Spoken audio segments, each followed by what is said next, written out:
Good morning दोस्तों, स्वागत है आपका क्रेजी क्रिप्टो मिंटू में।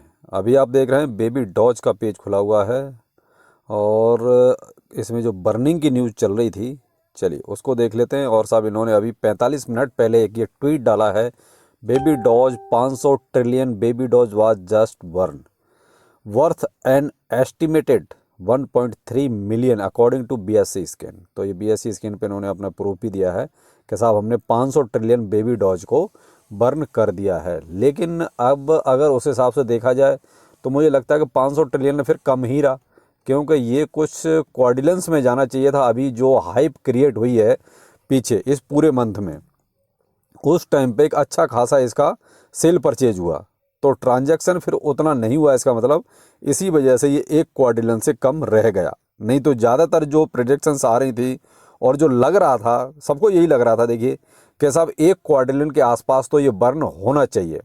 लेकिन साहब अब हकीकत सामने आ गई है और ये हुआ है साहब 500 ट्रिलियन टोटल बर्न। अब ये जो है अपना जो बर्न पोर्टल था उस पर कितना हुआ है अभी उसका रिकॉर्ड आना बाकी है। क्या ये उसी पर है? अभी ये इन्होंने क्लियर नहीं किया है कि ये कौन सा अपना नॉर्मली जो बर्न हो रहा था ये वो है, या जो बर्न पोर्टल पर जो बर्न हुआ है वो है, या सब मिक्स है। थोड़ा इसका क्लैरिफिकेशन इनको आना अभी बाकी है, तो वो भी देख लेंगे कितना होता है। लेकिन फिलहाल तो इन्होंने बोला है कि 500 ट्रिलियन बर्न कर दिया है।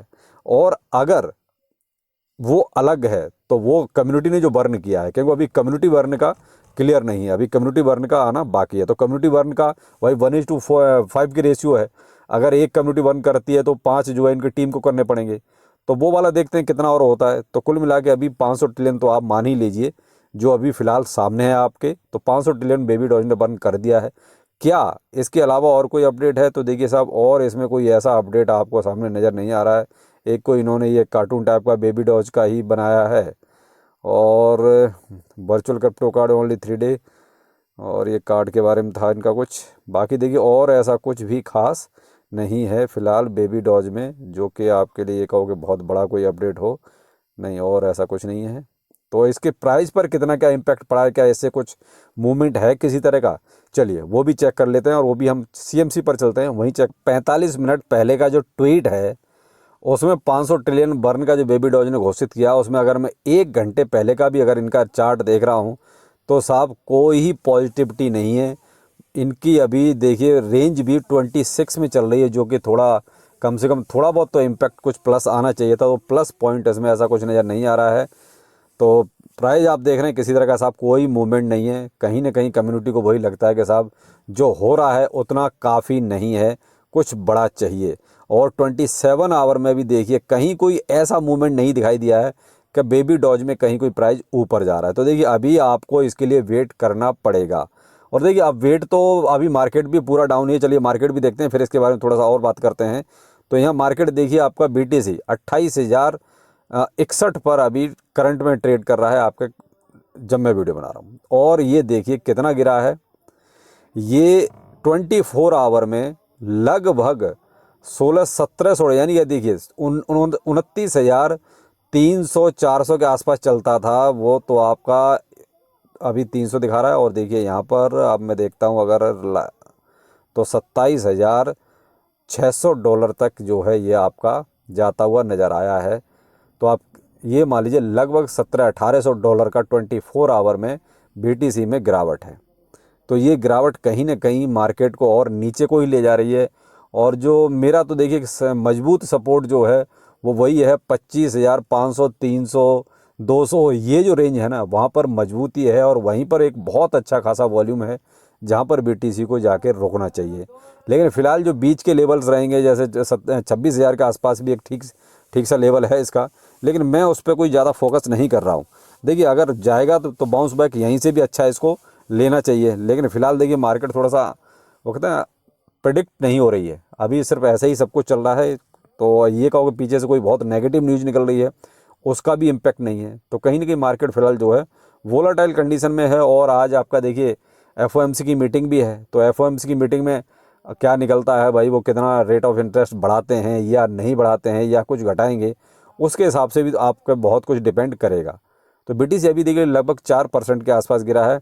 और उसी हिसाब से आप और सारे आल्ट कॉइन्स भी गिरते हुए देख रहे हैं। देखिए शिबाई इनू में देखिए साहब फिर से एक जीरो ऐड हो गया है, यानी कि ये 99 की सीरीज में पहुंच गया है। तो आप ये शिबाई इनू में तो एक जीरो और बढ़ता हुआ देख सकते हैं। तो कुल मिला के आप देखिए पूरा मार्केट रेड है, कहीं कोई ग्रीनरी नहीं है। तो कहीं ना कहीं ये अब हो सकता है थोड़ी सी मार्केट में नेगेटिविटी आ रही है, और अगर ऐसा रहेगा तो आप ये मान लीजिए थोड़ा सा आपको वॉल्यूम भी कम होता नज़र आएगा। देखिए मैं आपको वॉल्यूम दिखाता हूँ, जो 1.2 ट्रिलियन था पूरा मार्केट का मार्केट कैप, वो अब 1.1 ट्रिलियन हो गया है। और यहाँ पर एक और मज़े की बात ये देखिए, मार्केट में वैसे तो पॉजिटिव चीज़ आनी चाहिए थी, क्योंकि अभी आपने देखा कि भाई जो अमेरिका का फर्स्ट बैंक था, तो उसको जो है जेपी मॉर्गन बाकायदा बेट लगा रहा है भाई उसको एक तरह से टेक ओवर करने के लिए, लेकिन उसके बाद भी मार्केट में नेगेटिविटी है। तो ये नेगेटिविटी कहीं ना कहीं वो कहते हैं कि ज़बरदस्ती पैदा की जा रही है, कोई आप नेचुरल नेगेटिविटी समझें ऐसा कुछ नज़र नहीं आ रहा है। और देख लेते हैं साहब, ये पेपे जो कल अच्छा खासा पंप था, 100% तक पंप हुआ था, क्या आज उसमें किसी तरह की कोई गिरावट है या आज भी अपने उसी रंग में है? तो देखिए साहब पेपे पर आ गया, और पेपे लगभग जो है अभी आपका 24 आवर में 50% यानी 51% जो है अभी भी अप ट्रेंड में है। और मार्केट में केवल अब एक ही नाम अभी दिखाई दे रहा है, और वो है पेपे यानी कि PEPE। इसके अलावा मार्केट में अभी किसी और टोकन की ज़्यादा चर्चा ही नहीं है, केवल यही आपको देखिए पूरे उस पर हीट मैप पे आपको पेपे ही ग्रीन में नज़र आ रहा है। कहीं 300% एक दिन का दिखा रहा है, कहीं 70% एक दिन का दिखा रहा है। तो ये क्या है कि पेपे की ही ग्रीनरी अभी चल रही है। और थोड़ा सा इनके देखते हैं यार टोकनिक्स में क्या चल रहा है या वॉल्यूम कितना बढ़ रहा है। देखिए साहब वॉल्यूम इनका अभी 24 आवर का 102% बढ़ा हुआ है, तो वॉल्यूम भी अच्छा खासा देखिए बढ़ा हुआ है। और होल्डर्स की संख्या भी CMC के अनुसार 54,000 ये दिखा रहे हैं, लेकिन इससे ज़्यादा है। तो यहाँ वॉल्यूम भी अच्छा खासा आया है, लेकिन साहब देखिए यहाँ मैक्सिमम सप्लाई भी इनकी काफ़ी अच्छी खासी है, 420 ट्रिलियन अप्रॉक्स आप ये मान लीजिए। तो ये कहीं ना कहीं ये सप्लाई भी थोड़ा मैटर रखती है। और देखिए पेपे का बस वही है कि देखिए रिस्क और रिवार्ड दोनों ही हैं, आप कितना रिस्क ले सकते हैं उसी हिसाब से आप इसमें आप एक्यूमुलेट कुछ करना चाहें तो कर सकते हैं, वरना आप अगर रिस्क नहीं ले सकते तो फिर देखिए मैं तो यही कहूँगा फिर तो ये आपके हाथ से ये ट्रेन छूट चुकी है, क्योंकि पेपे आगे निकल चुका है। जो एक अपनी नेचुरल बाइंग थी वहाँ पर नहीं है, अब तो वहाँ से बहुत आगे आ चुका है। लेकिन ये साहब देखिए ये मीम कॉइन्स का कुछ भरोसा नहीं होता है, कब कौन सा टोकन कितना जो है पंप करेगा। तो ये एक मीम कॉइन्स था, देखिए साहब उड़ान भर ली तो भर ली, और उस टाइम पे जो लटक गया इसमें वो ठीक है, उसको अच्छा खासा प्रॉफिट मिल भी गया। लेकिन तो देखिए साहब मार्केट में कोई बहुत ज़्यादा हलचल नहीं है, सब अभी फ़िलहाल नेगेटिविटी है। और फियर एंड ग्रीड इंडेक्स भी आपका जो है लगभग 50% के आसपास जो है पहुंच रहा है। तो यहाँ थोड़ा सा आप वेट करें अब आज का और कल का, क्योंकि ये जो FOMC की मीटिंग है उसका रिजल्ट आने दीजिए, तभी मार्केट का थोड़ा सा मूवमेंट कुछ क्लियर होगा, वरना तो अभी तो देखिए पंप डंप सीन आपके सामने है। तो चलिए फिर मिलते हैं दोपहर में किसी नए अपडेट के साथ। बाकी अभी मार्केट में बहुत कुछ अच्छा नहीं चल रहा है। नमस्कार।